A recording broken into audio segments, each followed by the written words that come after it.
Hello, good morning. Welcome to my YouTube channel. അപ്പോൾ എൻ്റെ ഇന്നത്തെ വിശേഷം കാണാം. അപ്പം ആദ്യം തന്നെ നേരെ ഞാൻ അടുക്കളയിലോട്ട് വന്ന് 6 മണിയായപ്പോഴത്തേന് പിള്ളേർ കളിയും ബഹളവും എല്ലാം കഴിഞ്ഞ് നല്ല മയക്കത്തില്ല. അപ്പോൾ ആ സമയത്ത് എൻ്റെ പണികളൊക്കെ തീർക്കട്ടെ എന്ന് കണ്ട് വേഗം ഞാൻ അടുക്കളയിൽ വന്ന് ചായ വെക്കാനായിട്ട് നിന്നു. അപ്പോൾ പാലടുപ്പിൽ വെച്ച ശേഷം നമ്മളിന്ന് ഇച്ചിരി ചിക്കൻ മേടിച്ചിട്ടുണ്ടായിരുന്നു. അന്നേരം അമ്മ ഇത് കുളിക്കുന്നതിന് മുമ്പായിട്ട് എല്ലാം കഴുകി വൃത്തിയാക്കി എടുത്ത് വെച്ചു. പിന്നെ കഷ്ണം ഞാൻ ബാക്കി ചായ തിളയ്ക്കുന്ന ഗ്യാപ്പിലും കുറച്ചായിട്ട് അരിഞ്ഞു.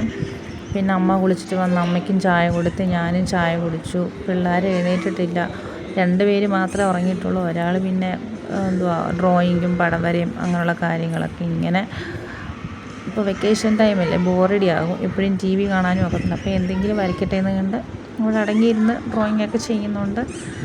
ആ സമയത്ത് ഞങ്ങളുടെ പണികൾ നടക്കുന്നുണ്ട്. നമ്മുടെ ചിക്കൻ്റെ വഴറ്റാനായിട്ട് എല്ലാം എടുത്ത് ഇവിടെ വെച്ചിട്ടുണ്ട്. അപ്പോൾ എണ്ണ ചൂടായി വന്നു. കഷ്ണങ്ങളൊക്കെ അരിഞ്ഞു വെച്ച കഷ്ണങ്ങളൊക്കെ എല്ലാം ഒന്നിട്ട് വഴറ്റി മസാലയൊക്കെ ഇട്ട് കൊടുത്തു.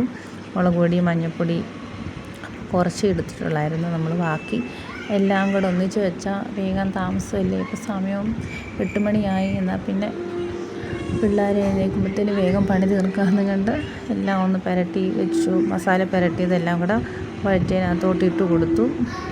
അങ്ങനെ പുരട്ടി ഇട്ട് കൊടുത്ത ശേഷം ആവശ്യത്തിന് ഉപ്പും വെള്ളം ചേർത്ത് അടുപ്പിൽ വെച്ചു. നമ്മൾ വഴറ്റാനായിട്ട് ഗ്യാസ് അടുപ്പിലാണ് വെച്ചത്. പിന്നെ ഇത് വേഗം കുറച്ച് താമസമല്ലേ എന്ന് കണ്ട് ബാക്കി വേകാൻ വേണ്ടി നമ്മൾ വിറകടുപ്പിൽ കൊണ്ടുവച്ചു. അങ്ങനെ നമ്മുടെ കഷ്ണമൊക്കെ നന്നായിട്ട് വെന്ത് കുറുകി വന്നിട്ടുണ്ട്. അപ്പോഴത്തേക്കും പിള്ളേരും ഉറങ്ങി എണീറ്റ് വന്നപ്പോഴേ വിശക്കുന്നു എന്ന് പറഞ്ഞാണ് എഴുന്നേറ്റത്. അങ്ങനെ ചോറും എടുത്ത് പിള്ളേർക്ക് ചോറിൻ്റെ കൂടെ നമ്മുടെ കറി അങ്ങോട്ട് വിളമ്പി, പിന്നെ പപ്പടവും കാച്ചി ഒക്കെ കൂട്ടി പിന്നെ വൈകിട്ട് എല്ലാവരും കൂടി ഇരുന്ന് അത്താഴം കഴിച്ചു.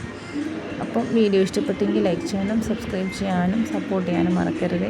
അപ്പോൾ അടുത്ത വീഡിയോ ആയിട്ട് വീണ്ടും വരാം. Good night.